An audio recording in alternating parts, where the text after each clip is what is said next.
to April 2018. And then on top of that, the FBI interview is in June of 2019. That's over 2 years ago. So why did it take until yesterday for us to hear about this? And why did it take until yesterday for charges to be brought? I think there's some questions that deserve to be asked there, and we are asking them because this seems like a long period of time. Another question I have is why didn't they just file the Foreign Agents Registration Act paperwork? I mean, why not just let us know?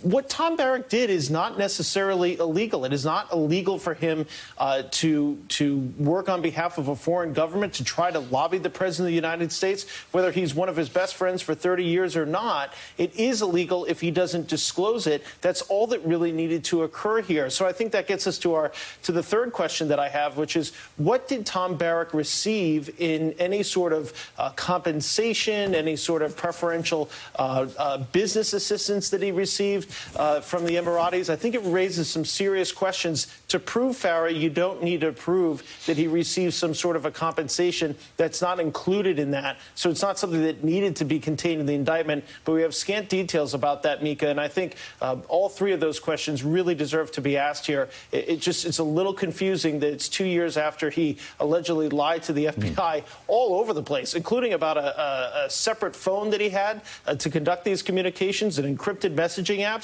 that why we're just hearing about it yesterday.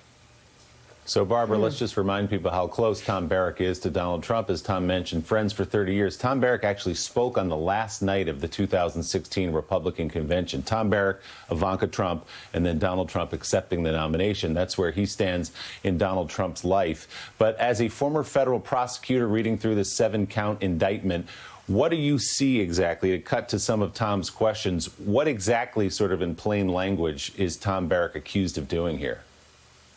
Well, I think one of the points that's very important here, really, is that this is not a paperwork violation. I know Tom said that he could have filed notification with the Attorney General and been permitted to lobby on behalf of the UAE. That's absolutely right. But there's a reason that people don't register in a situation like that. It's because if he had registered and everyone knew he was acting on behalf of the UAE, he would never have received the access that he got. I mean, some of the allegations are that he had drafts of President Trump's speech on energy and shared it with the UAE government officials, got their edits, and then gave it back to President Trump, that he took credit for getting the UAE omitted from Trump's travel ban in January of 2017.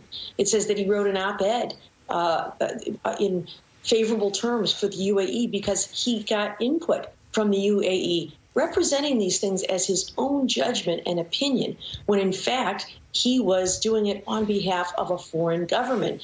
And the reason that that is a crime isn't because he made a paperwork error. It's because it permits secret undue influence by a foreign government.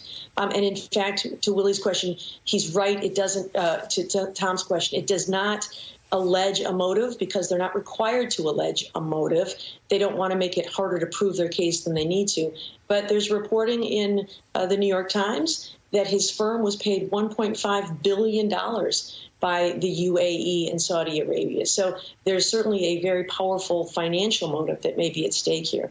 The other thing that I see is the potential for cooperation. We know that the Eastern District of New York is also investigating fraud in the Trump inaugural campaign, which Tom Barrack chaired.